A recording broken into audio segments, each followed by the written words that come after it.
నిన్ననే మనం ప్రస్తావించుకున్న నైజీరియాలో పిల్లల్ని కిడ్నాప్ చేశారు 300 మంది పిల్లలని. అందులో 50 మంది విద్యార్థులు తప్పించుకున్నారు. ఇంకా 265 మంది నిర్బంధంలో ఉన్నారు. నైజీరియాలో నైగర్ రాష్ట్ర సెయింట్ మేరీ క్యాథలిక్ స్కూల్ నుంచి వీళ్ళందరూ అపహరణకు గురయ్యారు. 303 మంది టోటల్గా. వీళ్ళలో 50 మంది కిడ్నాపర్ల చెర నుంచి తప్పించుకున్నారు.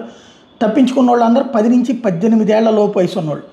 తమందరూ తాము సురక్షితంగా బయటపడి కుటుంబాలు కలుసుకున్నారు. 253 మంది విద్యార్థులు, 12 మంది టీచర్స్ ఇంకా నిర్బంధంలోనే ఉన్నారు.